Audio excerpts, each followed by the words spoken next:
problem with these mRNA vaccines, which Campbell's just been talking about, it's not the fact that they need researching more, or they need a lot more research on them as they're doing them or before they test them on people. It's not a matter of that, because they're always going to invent new things and they're always going to have new effects. It's not to do with the testing of RNA vaccines, and it's not to do with any particular mRNA vaccine delivery system, and it's not really to do with any particular disease or any particular medicine. What the issue is the philosophy of our mRNA. The problem with mRNA is its mode of action. It's its actual basis. The basis of it itself. It's the principle of a delivery system existing and being developed whereby it can just go through cells and, literally leak into from one body zone to another, or from one body system to another. It literally can just pass through cells and pass through bodies, biological systems, and potentially then, therefore, from person to person, by touch, or even into food, literally.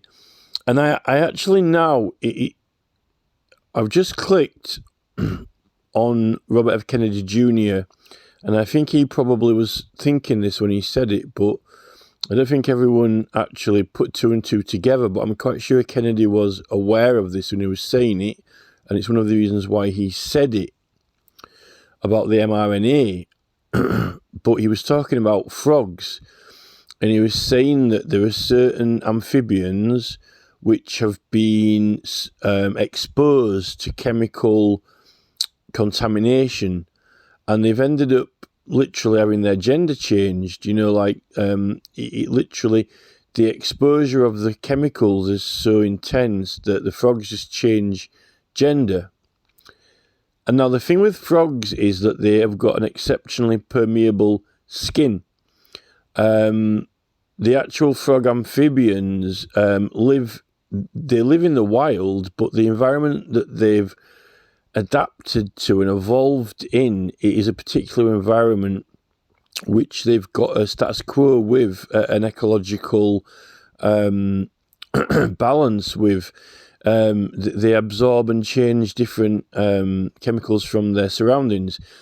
In a way, it's a little bit like when crocodiles have evolved in all these river systems which are literally seething in different types of life forms, bacteria, algae, fungi, and if these animals get cut or bleed, well, their wounds are literally, submerged in, bacteria, fungi, algae, all these things, and this is why crocodiles have got a very, very powerful regeneration system. They've been wanting to study these crocodiles to reveal the secrets of how their biology is so powerful with their antibacterial inherent endogenous properties, right? And to put it more simply, the biology of their antibiotic endogenous nature, basically, right? Now, frogs similarly live in, rainforests, and there's a hell of a lot of different plants. I mean, if they sit on certain plants, they're likely are going to absorb chemicals from a plant that they're sat on if it's strong, But these frogs have evolved in particular rainforests and so forth, where the actual plants that are amongst and around them, obviously they're adapted to be able to absorb those chemicals and exchange chemicals. But when you get toxins from human activity into it, then they're very susceptible to them. Like petrol, diesel, pesticides, and all these type of things, right? And then some of I don't know if it was, I can't remember exactly if Robert F. Kennedy Jr. said it was an experiment or a environmental catastrophe, how this happened, but whichever way it happened, these frogs were exposed and they did end up changing gender. Now, this is the whole area of thought and caution that needs to be cast with the whole principle and ideology in these RNA, because instead of the frog itself in its nature and species-specific biology being permeable to chemicals, highly permeable to chemicals, we've got humans who are much less permeable to chemicals, although, every single creature is to some extent, it absorbs chemicals, but, to different extents. What the idea and principle behind these mRNA is that it will just be able to just pass into humans, and it will literally be able to pass into humans. You're actually making the chemical more permeable rather than the human, right? Well, with the frog, it's the frog that's permeable, right? Well, obviously, so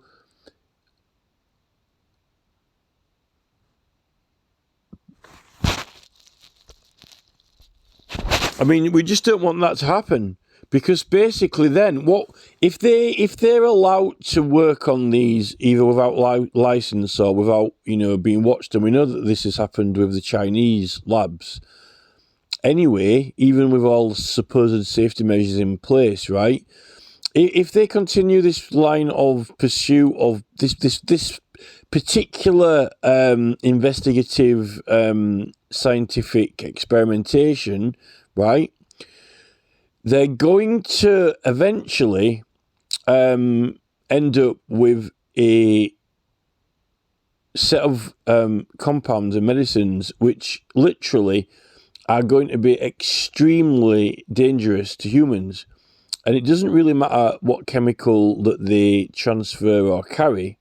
It's the fact that they've actually got something that can carry them, right? And now the thing is that then if there is an accident or a spill, it's just going to go everywhere from people. And then if it goes into one person, they're going to pass it on to another person. I mean, you don't even need to put it in a person. You could put it anywhere. It could be, it could be, from a plane, from a boat, in water, literally contagious to the entire environment, right?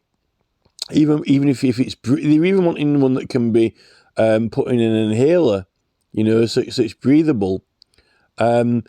It to me, the whole thing seems like where we're going with this. Well, when they're saying, oh, well, obviously, it's going to be used by responsible scientists and for medicine, right?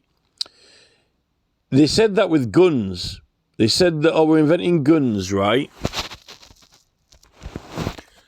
So basically, when they said this with guns, a gun is called a peacemaker. We're going to make peace with it, right? Peace. If we make this thing, right, we're going to have peace and there will be no more wars, right? That is not the case. They made it, and now we have actually more wars than ever. We've got more wars in more countries around the world and greater death, more capacity for death and killing.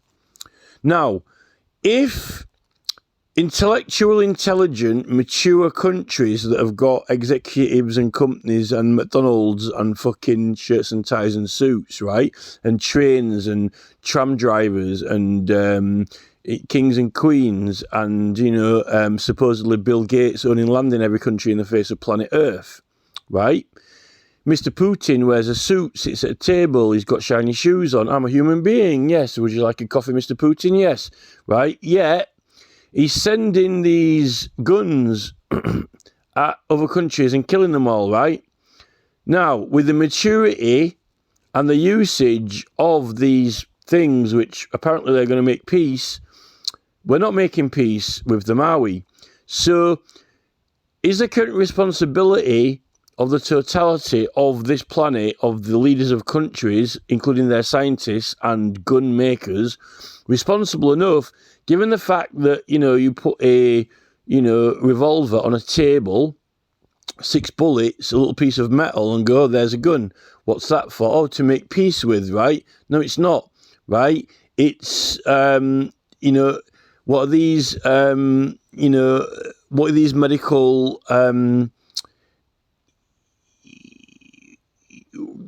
what are these medicines going to be used for? mRNA, right? Oh, they're going to be to heal people, right? Yeah, right. I'll believe the mRNA are going to heal people when I believe that a peacemaker is going to make peace, right?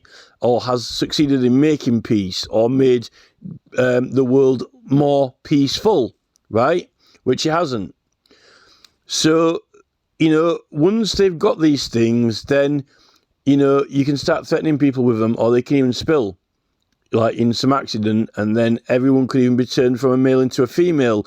They could, once they've got the delivery system, what's to stop them, someone, anyone, even a mad scientist, accidentally spilling it and then turning half of Indonesia, Thailand, the Thai boys, they could turn the Thai boys back into women again, or, the women back into men. This is the thing, right? And I don't really think that it matters. I don't really think that it matters whether it's an accident or whether someone did use it as a weapon. It doesn't even matter, because at the end of the day, either they've got it and they can do it, or they can't, right? If you ain't got tanks and if you ain't got missiles, you can't have a war, right? If you ain't got guns, you can't shoot people, right? And you might say, oh, they're only going to be used for good, bollock, right? I don't think that at this stage, any of that research is a good idea. A thing that permeates through cells and people like there's no tomorrow is not a good idea. Why would you need that? Why would you need it? Oh, because what if a bad guy invents something that affects everyone and there's an outbreak, then we have to need to fix them again? Just a minute. A person would do something where there's some kind of outbreak. How? Oh, because they've got this new mRNA permeable thing. Oh, that's a good idea. It's like, yeah, some mad scientist might invent it, so then we might have to invent something to counter it, Oh, that's funny. So it almost be like playing, it literally would be almost like playing, well, it's like that, literally like on these women's advertisements, when they're doing their nails. And what film is it now? It's not it's, like the Jetsons or some cartoon. Literally, when she's sat there with a nail varnish with some kind of futuristic movie. I can't remember what movie it is. Could be any of them. Could be Total Recall. It could be Star Wars, Star Trek. I can't remember. But she sat there. She's got this digital stick, digital handheld thing, and she's just tapping her nails and just change colour, right? So, someone taps you and then you turn purple. And then, oh, quick, turn me back again. And then, some other guy, turn the gas, turns the gas on. And then you turn back blue again. And then another scientist guy, release a Kraken, and then spill some liquid. And then everyone turns purple. And then scientists, don't worry, can we get me back to the normal colour again? This is the thing. But you think that we're joking, but it's not, because there was a guy, there have been plenty of people on these programmes. There have been plenty of people on these, like Joe Rogan and so forth, where they've actually got certain things which can actually change they can change people. Like change the hair colour or change even their eye colour or whatever, literally by applying a certain chemical. So that's where they're going with it. But once they've got it, right, I'm not, it doesn't, who's authorised, who's tracked, who's got cameras everywhere, who's surveillanced, it is, we're beyond that now. Because we're dealing with terrorists who own everything, and if they want, if they're not getting what they want, then people will die. Signals will fail and trains will crash, and the newspapers will say that was all a sad accident, and the police won't be able to find Madeleine McCann, and no one even suspects that it's Dr. Evil because we're not even allowed to say that, and if you say that, then it's misinformation, and then Kamala Harris shuts you down. You're not even allowed to be a detective or even suspect that it was, Sergey Brin who hacked into it and killed them all because, everyone was going to break up Google and shut down his protein lab. So he had a tantrum and, hacked into the train station and sent the signals fail as a little revenge threat. This is the thing. So we've already got terrorists operating, threatening us, and when things don't go their way, they threaten us more. Just look at Putin. Putin is one of these things, but he's got an excuse for being provoked into it by NATO, which is tosh, because they're wanting to rebuild Ukraine, right? Basically, right, we've been kicking off other countries. They wanted a building project, and they can smash the place up with tanks and then rebuild it all with corporate interests. So it's a business building project, which is exactly what they did with Plymouth in the war. The Germans, targeted places, and it was convenient for British government to completely and totally rebuild it. So that's what they're doing. We're not going to, at the moment, they're operating beyond our capacity. I'm getting my phone hacked at the moment, like there's no tomorrow. I can't do what about it. I just have to put up with it because I'm not a hacker. I can't protect myself because I'm not interested in computers, other than the fact that, you've got to use them. But this is the thing. So we're at the mercy now of terrorists, and no one wants to admit they exist, even though, Spammer Payback is doing videos every day of the week showing you exactly how they're fucking doing it, and that they're even doing it themselves, right? But we're not dealing with Scammer Payback here. We're dealing with, much more dangerous and sinister people who probably have got a lot more money and resources than these people. And, they're going to end up having a war. It's going to be some kind of, no one's even going to know that there's a war because they're all anonymous. So the war is happening when most people don't know that it's happening around them, almost kind of like a blind man in a battlefield, which is kind of what they did on Doctor Who, isn't it, So, the last working on these things is the threat. Because they're working on these things, there is now a threat. So now their excuse is that they need to work on them to counter the threat, which is the whole idea of a peacemaker, right? It's not just going to naturally come from nature because we've been here for X billion years and without all this. So that argument is complete and absolute bollock. It's just tosh, I think that it's freaking dangerous. I think that, a lot of these scientists shouldn't be working on it. Rand Paul is pretty much against all this type of research at the moment because why do you need it? At the moment, the junk food epidemic and spill is causing more harm than any virus or disease, right?